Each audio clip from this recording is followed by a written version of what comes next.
Good morning, everyone. Welcome to 2025 and Hometown Heroes. I'm here with my good friend and co host, Rick Irving.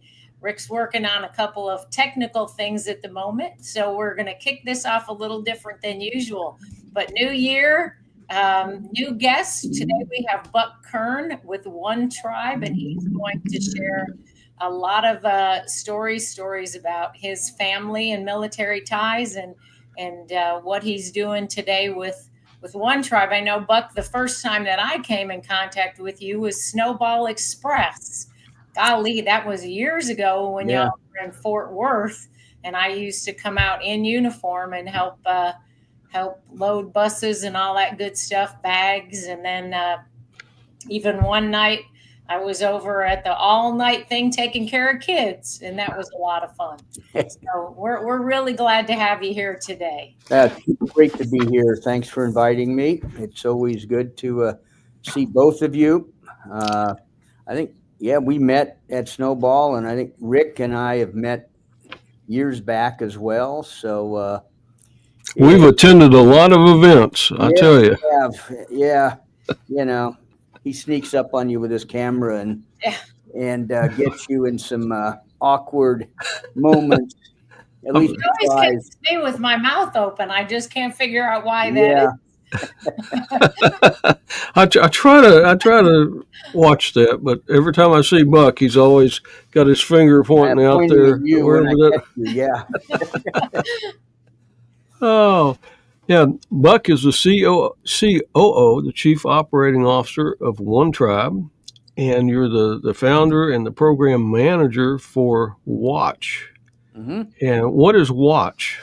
Watch is an acronym, stands for We Are the Children of Heroes. And we work with and have the privilege of working with kids who have lost a parent serving, whether it's in the military or first responder ranks. So we work with military families, firefighter families, police families, law enforcement. So we connect kids to other kids who are dealing with the same tragedy in their life of losing their dad or their mom. And this is just not a local program. I mean, you're countrywide. You've got correct. Yeah, we have 400 families all over the country. We've got over 300 families now signed up around the country. And when you remember Snowball Express, where we brought them all here to DFW for many years, actually about 10 years before we merged that program with the Gary Sinise Foundation, and he moved it to Orlando to Disney World. But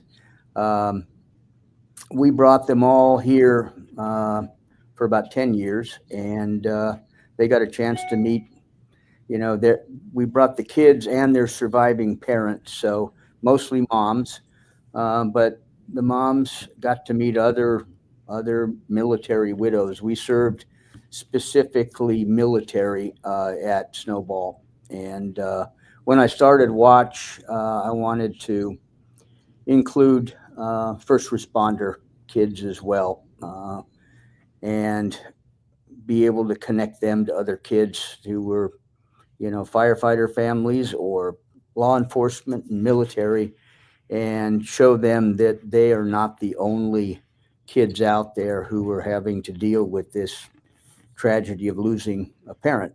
So that connection, I think, is critical for kids to realize they're not the only ones out there, and that they can get, support from these other kids. I know they make friends for life, and realize they're not alone, and they're not, kind of unique in that way of having to deal with the loss of a parent all by themselves. So, and the other thing we want to do is make sure that we honor their parent as a hero.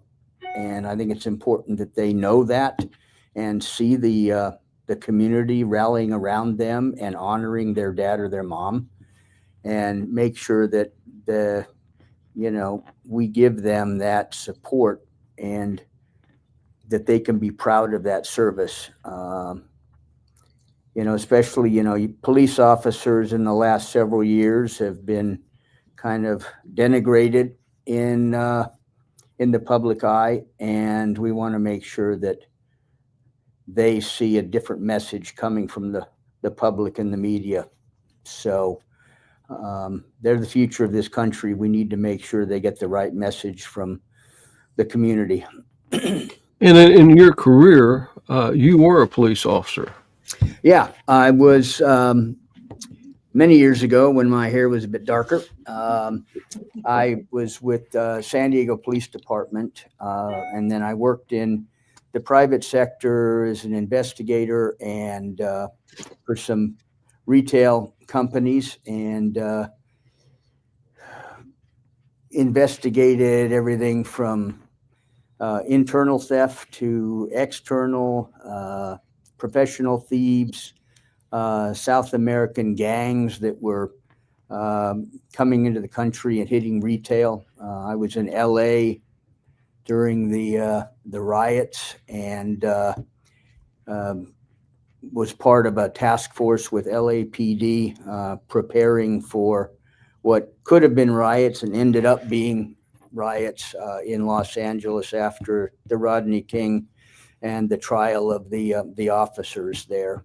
So, yeah, a lot of experience with investigations over the years, and then got into management and retail, and retired as director of operations at Neiman Marcus here in Dallas. And we don't think, I mean, we see on the news, like out in California where, they've changed it to, and I think even in Dallas County, they changed it for a while. Maybe it's still changed where, the threshold for a felony that, Yeah, I think there's not one. You just you can wave goodbye to your products. Statistics there. Yeah. I think California finally Woke up. got a little sense and has changed that very recently. But over the years, when I was years back, it was $200 for a felony, and then it went way up, and then it didn't matter. And I think they're getting back now to there's a threshold. I'm not sure what it is, but there is a threshold for a felony theft. And, you might have seen a post I made the other day at Walmart. I went to get some of those zip ties at Walmart. They have them locked up. Oh yeah, I had to get somebody to unlock the cabinet so I could get a package of zip ties. yeah. And apparently that's something, with these other products that they steal a lot of. So Yeah, it's crazy. I was in Seattle a couple of years ago and went into a Walgreens there, and it's like, good luck getting anything because you got to call somebody to open up a case to get almost anything there. Have an appointment. Good luck trying to find somebody to open the case for you. Things have surely changed since you first got into that end of the business, hasn't it? Yeah. Yep. Yes, indeed. Whenever you were with Neiman's, you were with them for a while, and that's when you got kind of affiliated with Snowball Express, correct? Yeah. Okay. Yes. Yeah. We had a gentleman in our accounting division who was retired Navy, and he knew my background, and he'd been doing some volunteer bookkeeping for Snowball Express.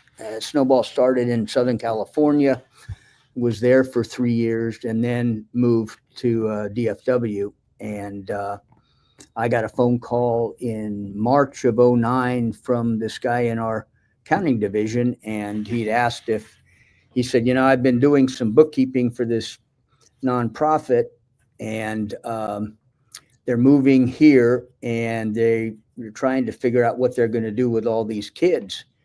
And he said, would you be willing to go to lunch with their board chair and talk about, and he knew I'd been involved with the mayor's office in the city at Neiman's for years in different projects. And he said, would you be willing to go to lunch and talk about what they can do with these kids in Dallas and Fort Worth? And I said, sure.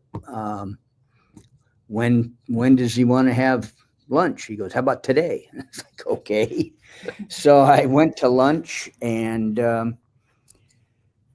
we started talking, and he was filling me in on, the purpose of Snowball, which was connecting these kids together, and specifically in December, Christmas time, because that's the toughest time of year for these kids to go through Christmas and the holiday season without their dad or their mom in some cases. And I remembered, all of a sudden, I hadn't thought about it for years. I remembered one year when I was growing up, I was pretty young, maybe 8 or 9 years old. And I remembered a Christmas, my dad was out on assignment with the Navy, and I think it was a couple weeks before Christmas. Our tree was up, and I was excited. And I was in the kitchen with my mom, and I made a comment. I said, a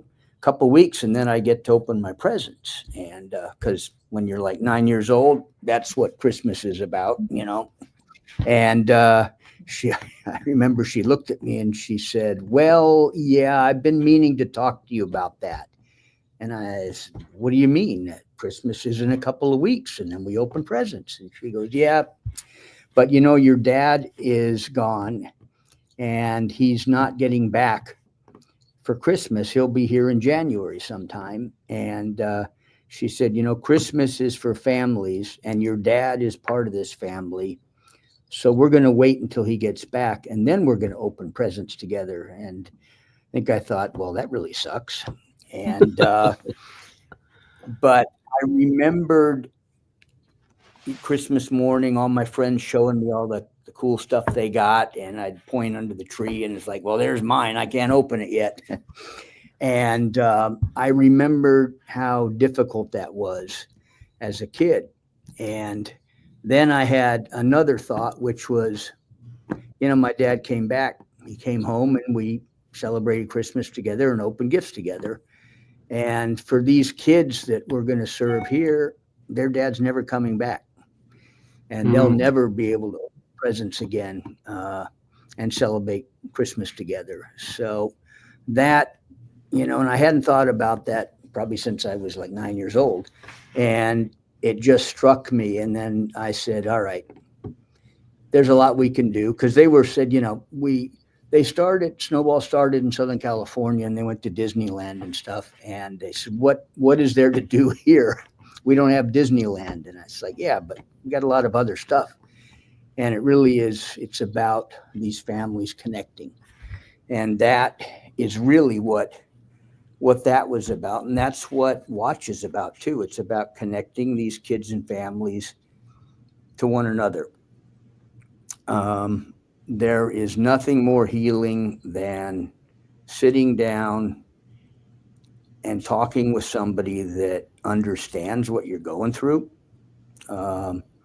where you feel comfortable opening up. And that's the one thing over the years that you see when these kids get together. They know instinctively that these other kids understand them, and that it's okay to talk to them. And so they do.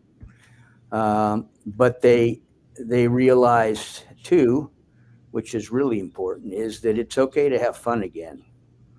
A lot of times over the years, you see families and you see teenagers who have lost their dad, and they take on a different role in the family right away, especially the oldest. If you got several kids, the oldest is the man of the house now and feels responsible for his younger siblings. And then they their mom is grieving, and then they feel guilty having fun because it's a sad time. And So they take on a different role. They stop really being a kid and having the fun that they used to have. And it's a funny thing when you get a bunch of kids together, it's impossible for them not to have fun and be a kid again.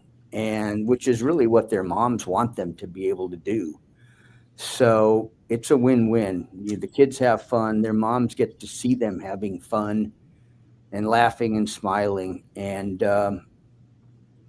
it just helps them get through it. I mean, it's not going to stop them from being sad and being devastated from losing, the mom losing her husband and the kids losing their dad or their mom. And it just helps them realize that it's okay to just be a kid again and have fun together. And they can do that and still honor the memory of their dad or their mom. And we think about those children, and they're at all different levels as far as time goes. I mean, some of them, their parent died 10 years ago, whenever they were little bitty kids. And then some of them, their parents just died or got killed. Yep. And so they're coming in to your organization at a whole different level. Yep. Their grief is at a different place.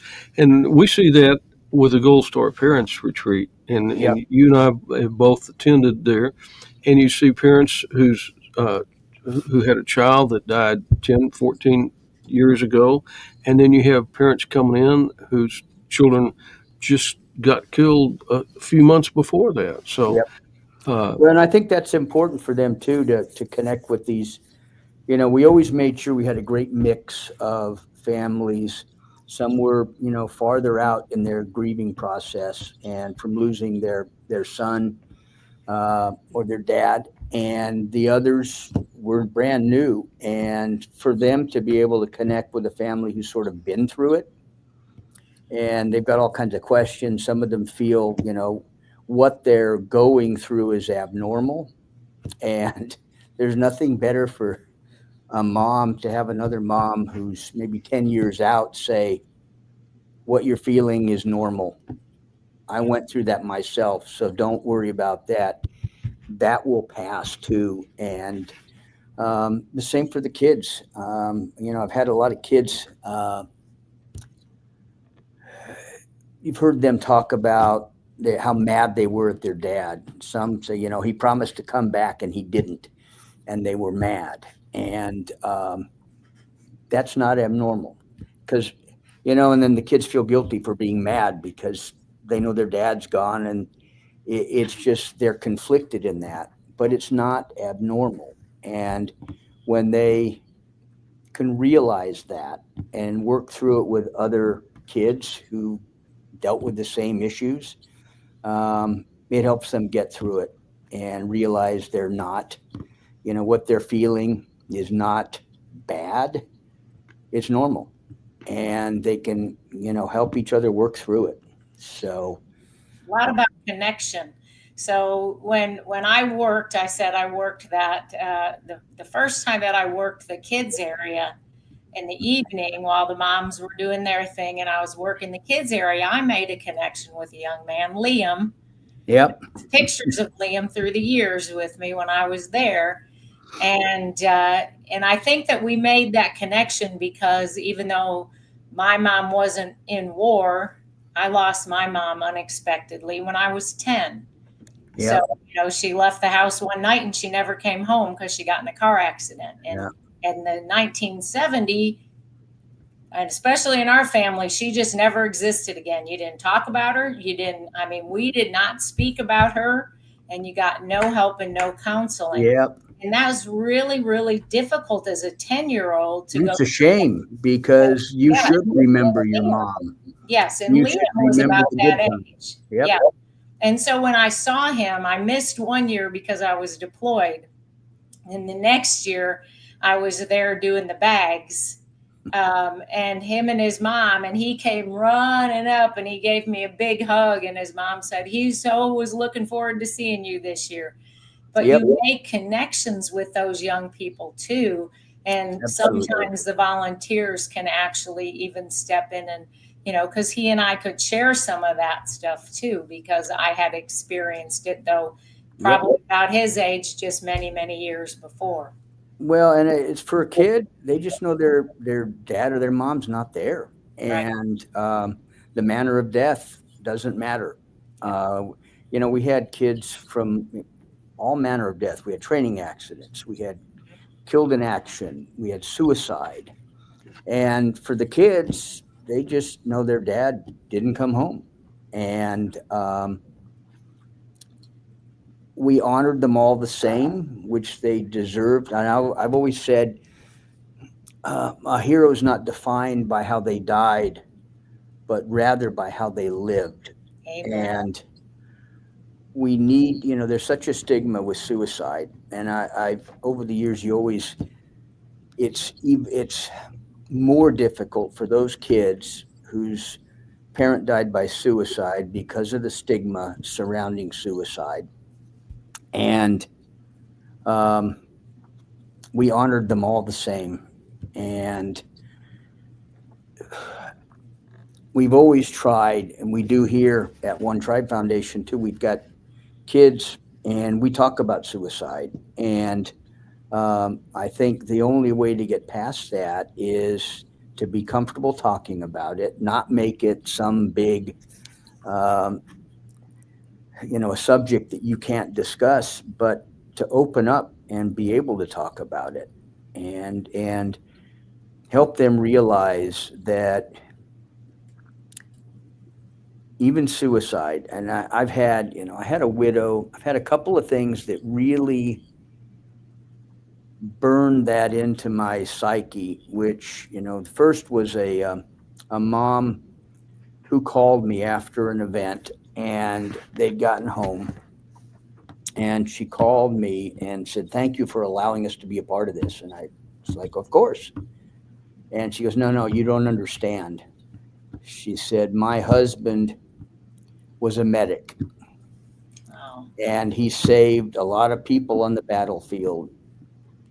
And he came back home, and all he could think about were the men he wasn't able to save."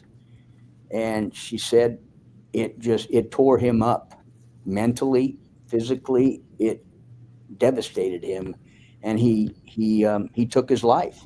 And if that man is not a hero and is not considered a hero, something is wrong with our society. A man who volunteered to serve, he went and served as a medic. He saved lives on the battlefield, and he cared so deeply. And that's really what it was. He cared deeply about that, and it led him to taking his own life. And if that man's not a hero, then what's a hero? But that is what kids need to understand too, that even in suicide, and the mom told me, she says, like, "I've been looking for a place where we could fit in, because we've had a lot of organizations we've tried to be a part of, and they turned us away because of how my husband died." And, I heard that, and and I said, "Well, your husband is a hero. Your son needs to realize that, and we're always going to serve suicide families, and we always have, and here we do." And I think it's important. One Tribe Foundation started out as 22 Kill, and it was started by some Marines who came back from service, and in 2012 the VA did a study on suicide and determined that on average every day by suicide. And these Marines saw that number and decided that it wasn't acceptable. Nobody was talking about it, and they needed to make this country aware that this was happening, that the suicide epidemic among our military warriors needed to be in the psyche of the American people, and they needed to understand this was going on. So they started an awareness campaign. We started out very simply as an awareness campaign. At the beginning, we weren't a 501c3. And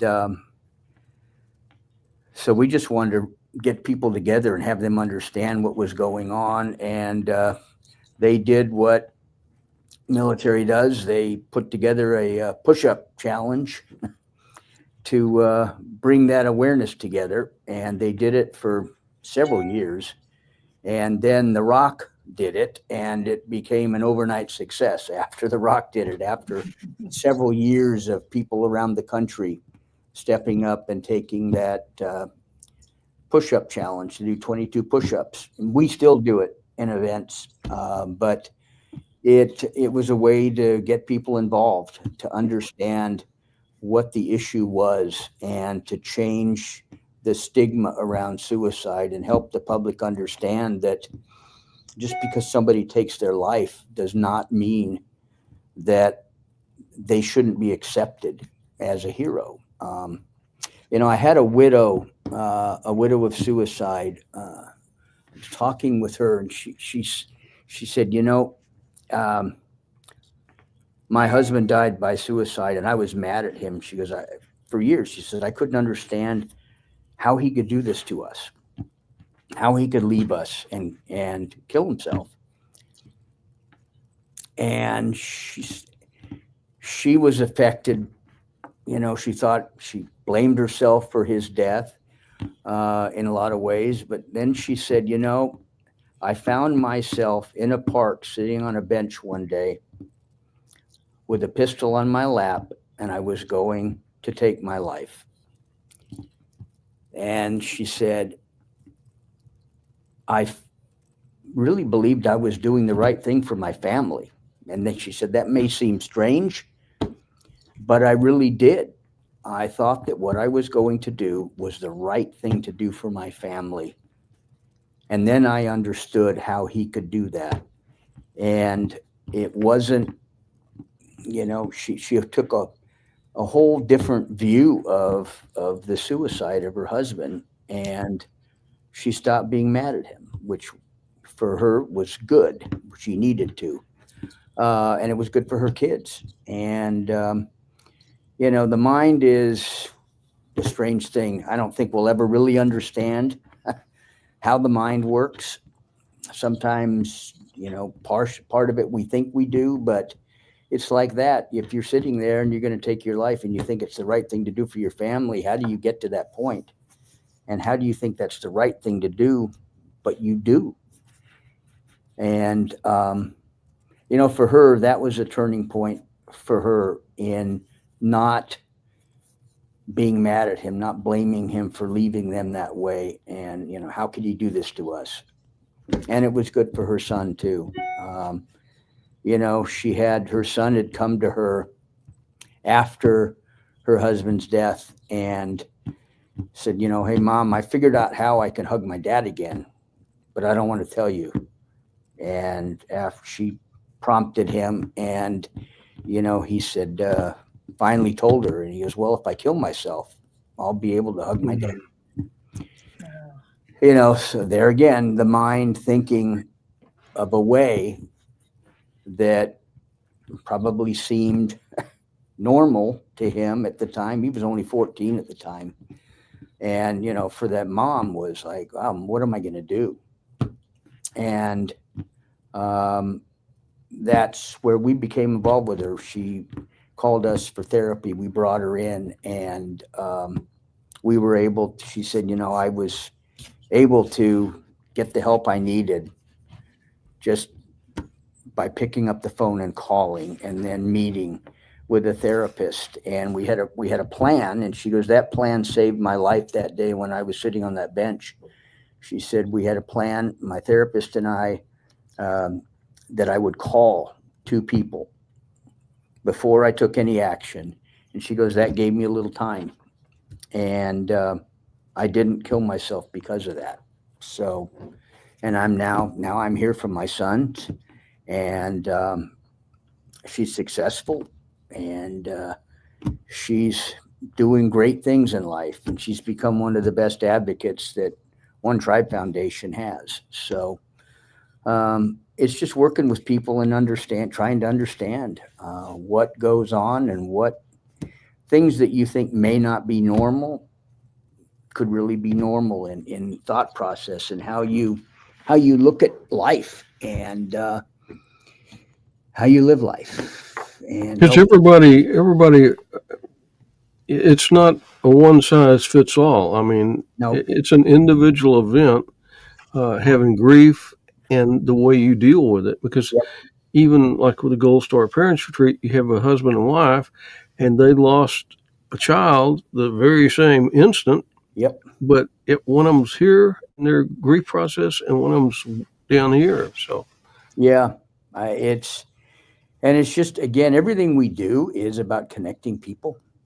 And I think that connection's critical in helping people deal with that loss and helping them understand, what they may think is abnormal is really not. And don't feel guilty about for kids, that are mad at their dad because he promised to come back. It's like helping them understand, don't be mad at your dad for that. He was trying to do the right thing. just like the Even when he told you he was coming back, he really intended to come back. So, like the connection Mary made at Snowball Express with that young fella. Yeah. Mary, I just, whenever you said that, I think, you got your plate full, but there's probably some children that need to have somebody in their life who's experienced the loss of a parent like you did, because, and it's so easy to overlook things like, I know that happened to you, but it's not on my radar all the time until I hear the story again, because that's a traumatic time in a child's life, and Yep. then in your life, not to ever mention your mother around the family again. Oh, heck, my dad, the first time he talked about her was I think, 20 years old. And I was in the Air Force, and I was going to be moving in to live with what became my first husband before we got married. And the only thing he said to me was, I would have never done that with your mother. That's the only thing he said. But Different time. yeah, different. Yeah. Well, in the family was that way. I mean, Yeah. like, he packed up all her clothes, everything. It was all gone out of the house. And so I think that's why I really connected with Liam, because he could sit there and we could talk and he could say things, and I got it. And even if I didn't say anything, but it was so precious. I just look at the pictures sometimes, and I hope I kept in contact with his mom for a long time. And I just hope and pray that, he's doing great, because now he's a grown man, and Yep. hopefully his life has become really something special, because he was a really special kid. He's able to talk about it. Yep. And maybe he's able to help some Yeah. children who are going through the same thing. Yeah. Well, he had I always thought, that was the greatest opportunity for volunteers, was amazing. to be there and meet these families and help them. We had a case where, you talked about, helping them load the buses and everything. Well, it's the last day. We had a magician on our closing show the last day one year, and he did all this magic stuff, and he was out helping kids load their bags onto the bus. And this kid came up that he called on stage the night before. So this magician was out helping load bags up and everything. And this kid came up to him, and he told me the story afterwards. He said, I had to leave and gather myself. He said, but this kid came up and he goes, last night you did all this magic. And then he looked at the magician and said, can you make my dad appear again? And he's talk about, kids thinking in strange ways. But for him, it was like, you do magic. Why not? You do all this magical stuff. Can you make my dad come back? And, for a young kid, that when you look at the magic, you believe in the magic. It's like, why would you not think that and ask the guy who does magic to make your dad appear again? But he he said, I had to excuse myself and gather myself and then go back and talk to him about his dad, which, it's one of those, we don't think about those things until they happen. And then it's like, yeah, I guess, why would you not ask a magician to make your dad appear? Absolutely.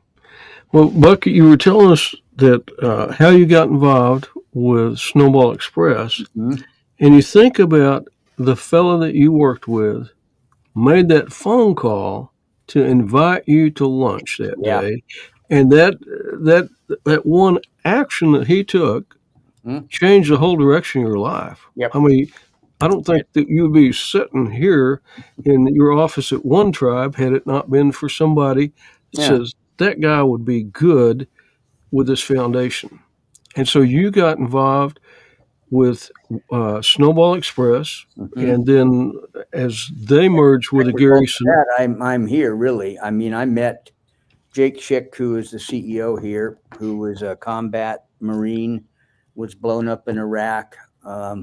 Over the years, I mean, I met Jake, and he was 22 Kill at the time was an organization we partnered with, and Jake came out to the events over the years and met some of these families, and we have and here we believe in partnering with like-minded people and organizations that are here to do the right things, and Jake was that way. So we hit it off right away, and partnered on different projects over the years to help our families. And I actually invited him down the last year that I was at Snowball, which was the first year in Orlando. I invited him down there. I said, "You've never been to an entire event for the 4 days, and you need to do that. And this is my last year, so you should get your butt down here and experience the whole thing." And he came down, and we were sitting around one night, and he'd asked, "What are you doing?" He goes, "I know this is your last year here. What are you going to do?" And I said, "I'm going to start another program for kids, but I want to include first responder kids who've lost a parent as well as military." And he said, "What are you going to call it?" And I don't think he thought I had a name for it. And the one thing with Snowball Express is it really didn't say who we were or who we served.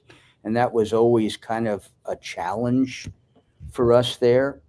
And so I had come up with WATCH, which is an acronym for We Are the Children of Heroes. And so I told him, it's going to be called WATCH, We Are the Children of Heroes. And he said, "Damn, I love that." And I said, "All right, that's the response I wanted." And then he didn't use those words, though, did he? No, he didn't. No, he used some more colorful words. And I said, he said, "Why don't you come over here and start your program under an existing nonprofit?" And he goes, "We don't have a kids program, and we'd love to have a kids program. And you can start it here, and you won't have to, we said, "We have way too many nonprofits out there. He said, "I believe we need to start combining efforts, and we can do more good that way." And so we talked, and over a period of weeks, it made sense to be able to bring these families and these kids together and offer them some of the other programs we had at 22 Kill at the time, which is now One Tribe Foundation, and help them in different ways, which, getting them therapy if they needed it. And that was the one thing, when I started here, I got a phone call from a mom who didn't even know where I was yet. She called me up, and we talked about her daughter who was struggling, and she goes, "I think she needs therapy and we need to get her someplace." And I said, "Oh, well, interesting."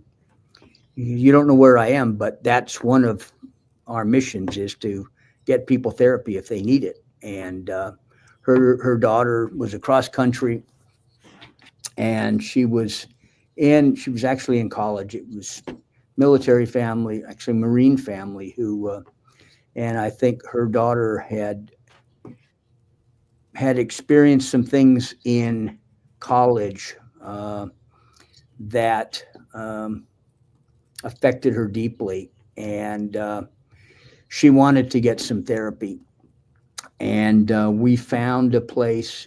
Part of it is finding the right place that has the right therapists and the right programs that are going to help whatever they're going through. And it was across country, but we were able to get her flyer out there, and she went as an inpatient for 30 days, and come through that. And then she went into a part of the issue was drinking. She went into a sober house where she could, be around people who didn't drink and would keep her sober. And then out in the community, and I connected with her over the years, and she's doing very well. But those sort of the ability to help kind of on a bigger scale, getting kids together is fun and all of that. Some of them need more than that. And being able to provide them the more that they need is what we need to do. So she came through that. It helped her. It helped her mom. Her mom wasn't sure what her daughter was dealing with, because some of it I don't think she wanted to tell her mom. But that gave her the opportunity to get into a program that helped her get through what she was going through and take a different direction in her life. And she ended up wanting to. Her goal after all of that was to become a therapist for alcohol and help other military officers get through that. And so she found her purpose. Excuse me. And being able to help somebody find purpose in life is really gratifying, because that's what we are. Right. What kind of activities do you have, like in the North Texas area? Excuse me. Well, we do a lot around here. Before I get into what we do, we've had families call me up and say, "Hey, we want to come back to Texas." And they loved when they were coming here, and they loved, I think, the community, because everybody came out and honored these families, and seeing that kind of respect and honor from the community was something that impacted them.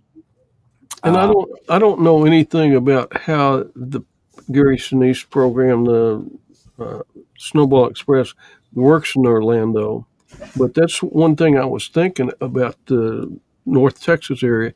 It's just the community that that just Yep. comes out to show that support, and they may not have that same kind of community support there. I Yeah. don't know, but It's a different kind of support. I mean, there's nothing like seeing. I mean, we were able to do things here that were unique and really powerful.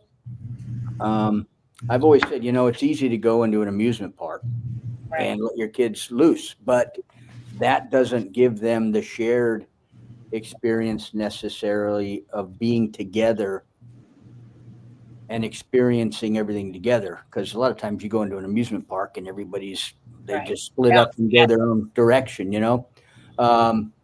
We always did everything together. All the families and the kids were together. And I know one of the biggest experiences was even a bus ride here was unique. And that came out of one of the first years I sat down with one of the assistant chiefs in Dallas, and I was putting together, kind of security issues and making sure the family stayed safe and all of that. Um, and I said, we need help making sure all these kids, because we're going to have like 900 kids here, plus their surviving parent. I mean, we had between 17 and 1800 family members that came together every year, and when we traveled, it was 50 buses is what we ended up with.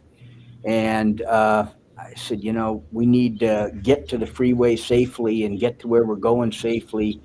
And I said, it would be nice if we could have an escort wherever we were going. And the chief looked at me and he said, well, you told me about your agenda and where you were going, and a lot of it is not here in Dallas. It's going to Fort Worth. It's going to other cities in the Metroplex, and I'm not sure that we can take off and go all over the Metroplex. We can probably get you to the freeway and get you started together and work with some other jurisdictions. But he goes, I don't know what we can do. And this was at a lunch. I invited him to lunch. And he said, let me go back and get with my command staff. And I'll call you probably in a couple of days and let you know what we can do. And he left the lunch. And like 2 hours later, he called me up and he said, okay, you got what you asked for. And I said, well, I asked for a whole variety of things. What did I get? And he said, well, let me put it to you this way. We'll wake your families in the morning and we'll put them to bed at night. We're going to be there 24 hours a day. We'll have a command post at your hotel. We'll make sure that they get to where they're going and that they're protected. And from then on, it was one of the first things we did. We were up at where Dallas was originally filmed, up at the ranch in North Dallas. And we were going to the Mesquite Rodeo. They were putting on a special rodeo for the families. And it was going to be on a Friday. And I called Chief up and said, I'm a little worried.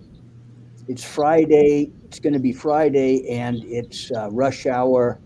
But we got to be there on time because there's dinner, and they're cooking dinner. And then they've got this special rodeo for these kids. And I said, we can't be late. And he goes, don't worry about it. I said, well, it's kind of my job to worry about these things. And he goes, don't worry about it. I said, well, what are you going to do? And he goes, don't worry about it. And he goes, just be out at the ranch and you'll see. So I got out to South Fork, and there were motor officers, there were patrol cars out there.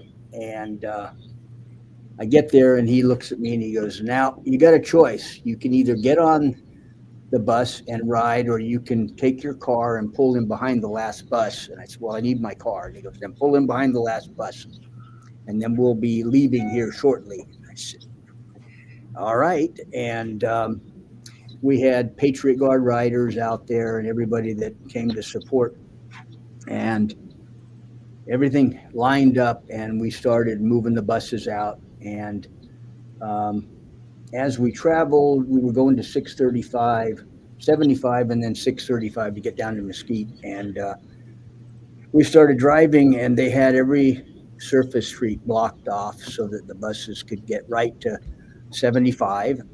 And then we got on 75, and they had all the on-ramps blocked so that we were the only thing on the freeway. All these buses went right on the freeway and straight down to Mesquite. And I had the radio on and I was listening to traffic reports, and they came on, and this reporter said, well, we've got word there's there's a delay on 635 with some traffic's backed up. We're not sure what it is yet. And I thought, oh, hell, that's us. So I called our communications guy and I said, would you call the station up and tell them what the delay is and let them know it'll be cleared up pretty soon. And so he did. And they came back on the radio and he said, well, we found out what the delay is. It's a group. They're taking children of fallen military down to a special event and they're escorting them and it'll be cleared up in no time. So be patient and it'll all be fine. I thought, oof, nobody complained. And we got to the rodeo down there and the buses started pulling up and offloading everybody. And I went up to the front to meet everybody as they offloaded. And I started seeing these moms get off with just tears streaming down their face. And I went up to one and I said, how was the ride here? And she could hardly talk. And she said, I feel so guilty. And I said, why? And she goes, I was there. I was talking to another widow. And I said, well, that's what you're supposed to do is get to know everybody else. And she goes, yeah, but the kids were screaming and I saw lights flashing and I wasn't paying attention. And she goes, we were halfway here before I really looked up and saw that we were the only thing on the freeway and that we were being escorted and you shut the freeway down. She goes, you don't do that for us. You do that for the president. And I said, no, they wanted to do that for you. You deserve it. And all these moms were getting off and it had the same effect on them. Kids thought it was the coolest thing in the world. The moms, it really hit them. So I called the chief up and I said, Chief, you don't realize what you have done for these families and the impact it's had on them. And his response was, well, I guess when we travel, we'll have to travel the same way everywhere we go. And from then on we did. And that got to be one of the favorite things. I mean, who thought a bus ride could be impactful that way? But that, I said years later, one of the years we were talking about kind of condensing it and having everybody stay together and not venturing out as far. And I said, well, we're going to have to, if we do nothing else, we're going to have the buses go out and be escorted. And even if we're coming right back to where we started, we're going to have to do that bus ride because that's how much it means to these families to see that kind of support. Because we had fire departments, police officers on the over ramp saluting the buses as they went under.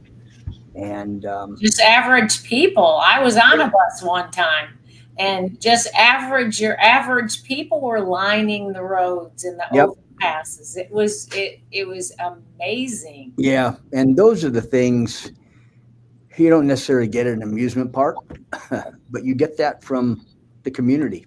Yeah. And when they learn what this is, they came out. I mean, we had people stopping on the on-ramps of the freeway and getting out of their cars and saluting as the buses went by. I mean, it was really amazing. But those are the things that are important. It's not meeting Mickey Mouse. I agree. Hearing that kind of support from the community there that really understands and wants to honor that sacrifice that these families have made.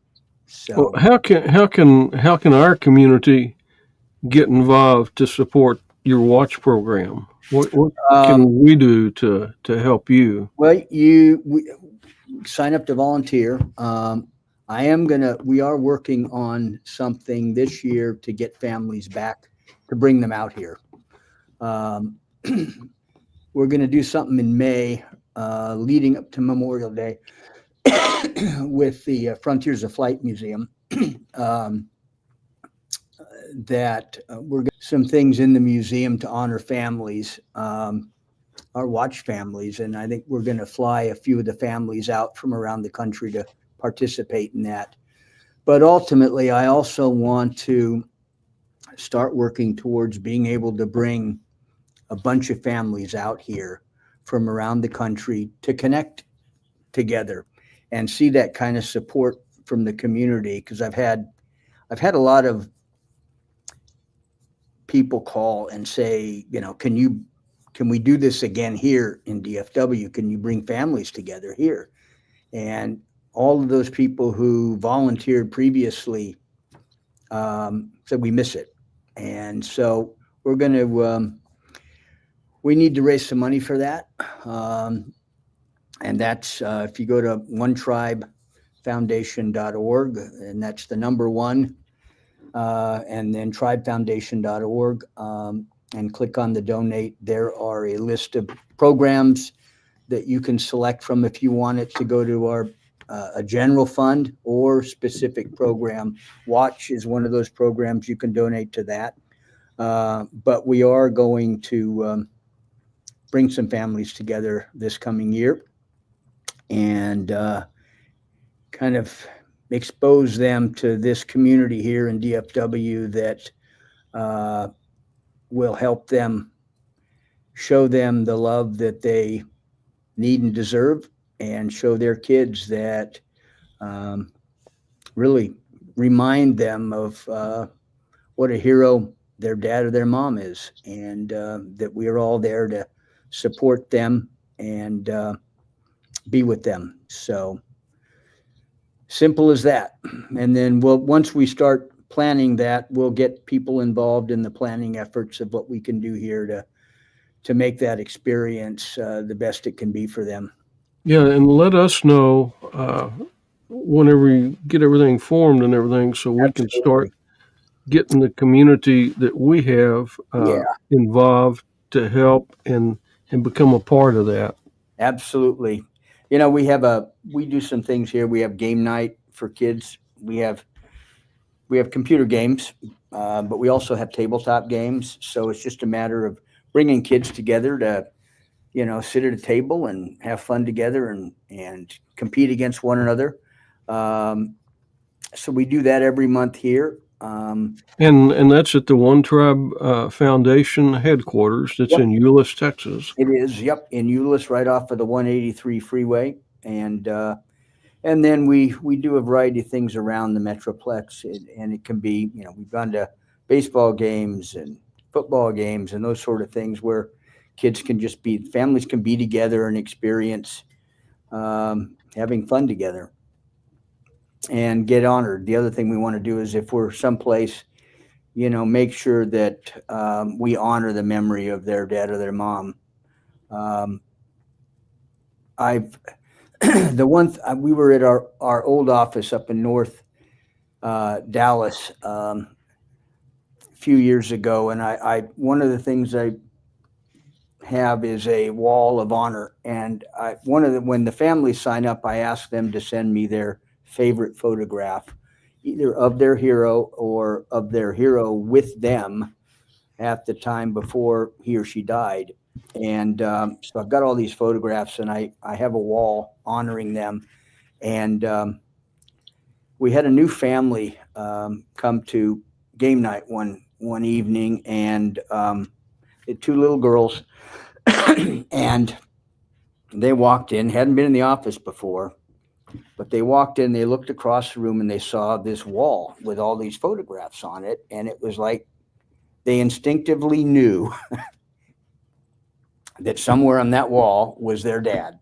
And they came in and they ran over to the wall and found their dad. And I took a picture of them, these two girls pointing to their dad's picture and smiling. But that is what we need to do more of in this community too, is remember the heroes and show these families that we're not going to forget them. Absolutely. We do I think we're going our third year now in Grand Prairie. We put up probably over 400 flags, American flags, that we install in the ground on the grand lawn behind what they call the Epic there. and we titled it An Epic Remembrance. And we do it in May leading up to Memorial Day. And we have lining all the walkways down there on this great lawn. We have 400 American flags, and each one has a tribute card on there with the name of their hero and a photograph, their favorite photograph on that as well. And it's a great way to remind the public that these families are out there and that we need to remember them. So we'll do that again this year. And I think I know the mayor down there has said it's been one of the most impactful things for the community is to see all of these flags in May leading up to Memorial Day, and having, he gets called by citizens of Grand Prairie every year, and he's sort of taken ownership of that, and it's become his event, which I guess is pretty neat. If he is bragging about putting this up, it's his, and he loves it, which is great. So it's gets the community involved. Yeah, and it's beautiful. It's the awareness for the fallen, and let us know when that's going to happen too, because one of our listeners today, Thomas, he's a great volunteer. He said he'd love to volunteer. How can we get involved? And we'll get you all hooked up. Our dear friend Terry Burgess, Gold Star Parents Retreat. Love the Burgesses. He said the respect lasts forever. Nancy said, wonderful podcast. Thank you for sharing. And then somebody we all know, Dan Lombardo. I love me some Buck Kern. I had to drop off, but good job. Wow. Thank you. One of our great supporters, Melanie Thrones. Good morning, Hometown Heroes and the One Tribe. Happy New Year. And a roll call. Happy New Year. It's awesome. And Miriam Hink, she's up in Illinois. I think some of that snow is going to come down here. So yeah, it is. Yeah. I'd say, it's good to share, but not the snow. Yeah. Uh-oh. Oh, yeah. Dacre, you're right. We should get them out there at the Veterans Expo. Awesome. Yeah. I'm pretty sure Rick can hook you up with Buck. Day. Yeah. The February 3rd is going to be Military Day at the Fort Worth Stock Show. Okay. And then a rodeo that night. Maybe we'll get you involved and put you on a horse or something. Some kids out to that. Rodeo is always great for kids. But during the day, so what she's talking about is during the day, they do the Tarrant County Salutes Veterans. And so what they have it is like a one-stop shop. If a veteran needs or wants information about benefits, burial benefits, who do I call for this? Where do I go for that? They are there present, and they're helping the folks. It is really an incredible expo. Don Graves will be out there to sing. Don. It's really awesome. And yeah, I think Daiquiri's onto something. We need to connect you guys, so maybe you guys can bring some representation out there, because the one thing that we know is, as we've mentioned so many times, that connection. The more that we can keep people connected, engaged, that's what we do with the luncheon. So the whole idea is, how do we get these people out of the house and engaged so they know that they matter? And when we know that they matter, then they're less likely, we hope and pray, to take their own lives. I had an airman that did that after a deployment, and we dealt with that in the squadron. And it is, we have to have that connection. We have lonely veterans out there of every era, and we don't want them to be lonely. How do we got to connect them? Yep.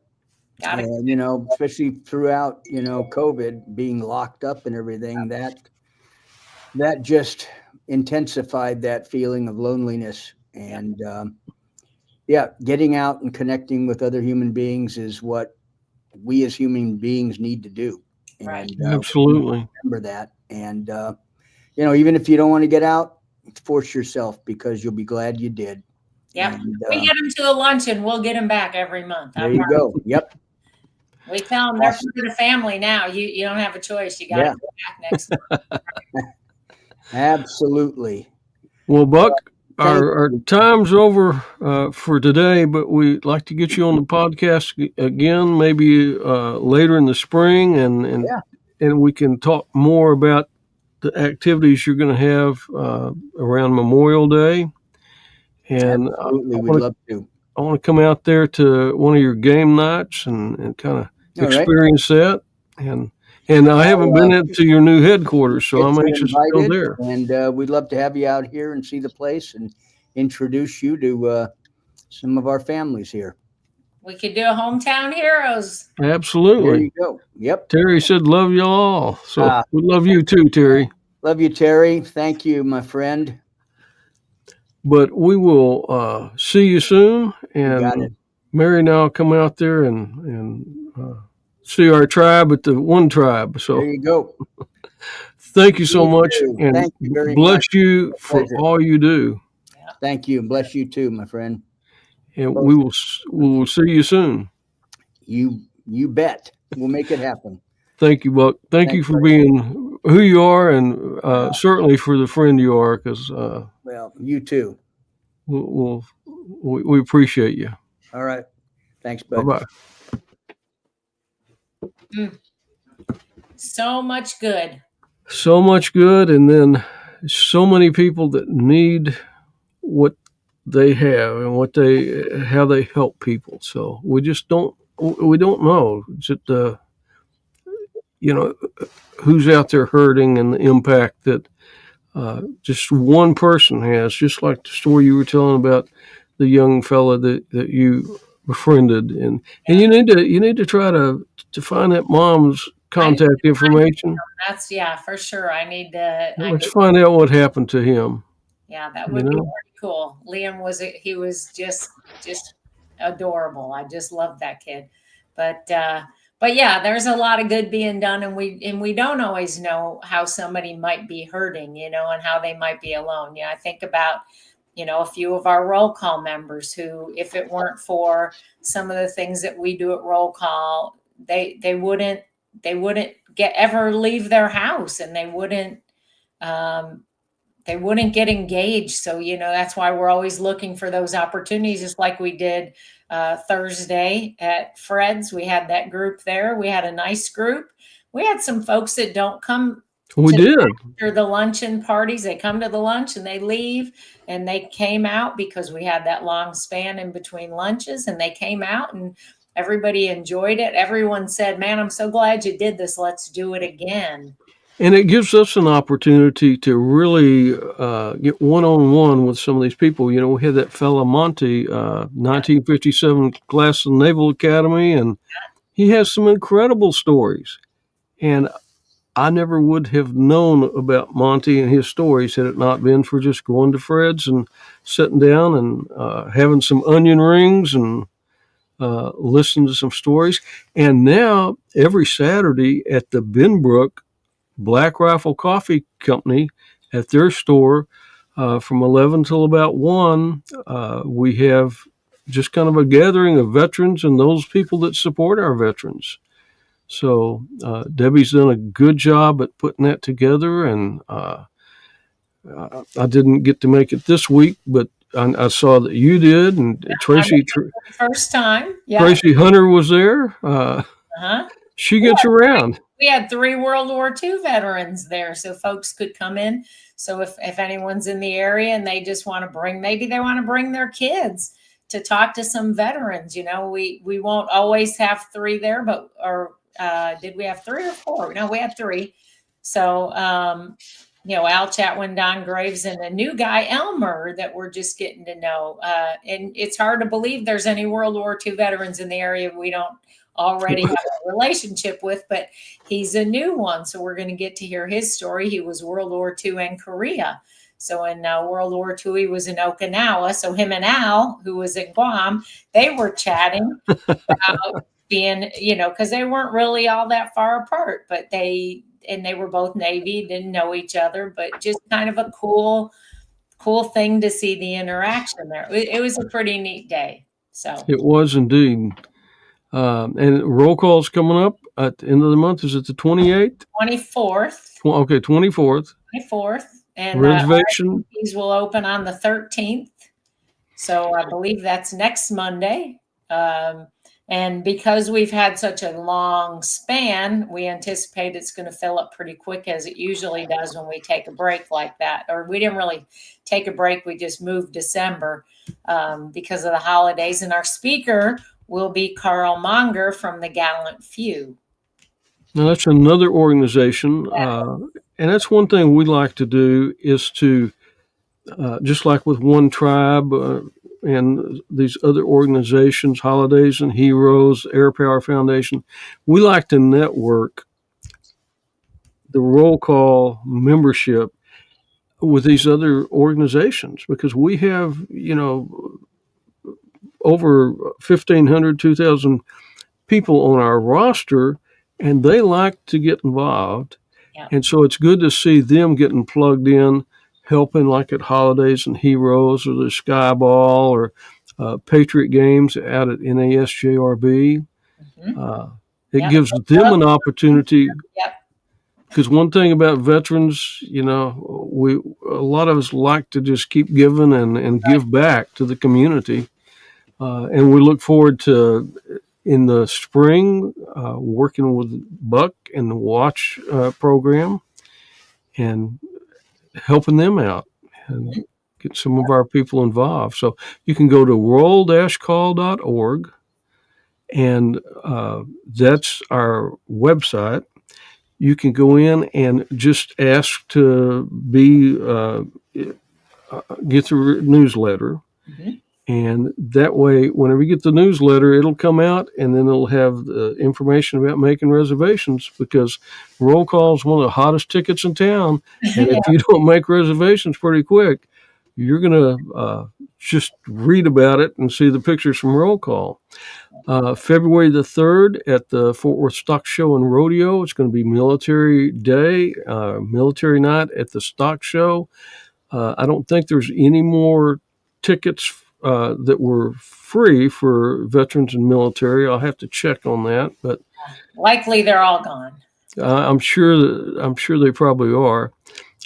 It's going to be a great run. The Fort Worth and Stock Show and Rodeo. It's kind of the crown jewel event for Fort Worth, and I do some contract work for them during the year, and Dusty and Tyler and I, my sons, we're going to do some contract work. It's going to be the first time that I've ever been to the Stock Show every day for the 23-day run. Ooh, you're going to be tired. I'm going to be tired, and a rodeo or two a year is pretty good, but to go to 23 performances is going to be different. So we're excited about that, because the Stock Show and Rodeo, they do so much, and they raise so much money for our young people, and they certainly honor our military. I think Hillwood is the one that sponsored the tickets this year. So yeah, and that day, because it's not just this, so if you're not able to get the free tickets and you aren't going to buy tickets for that show that night, the whole day is free for the veterans. So make sure that you don't overlook the fact that you can get in and go do all of the activities and see the shows. And this year, they're also going to have Cutting 101, 11:30 at the Will Rogers Coliseum. And they really are trying to encourage the military members, the veterans, to come out and their families and learn a little bit more about the cutting horses and all of the,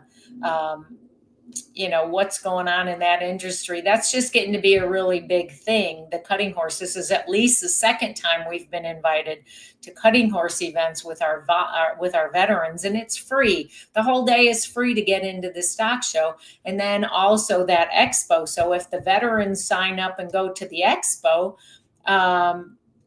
then, they also get their lunch bought for them. They get a ticket for a free lunch. I So, forgot about that. it's you can get resources, you can get answers to questions. You want to know about your VA benefits, you want to know about how to get your disability increased.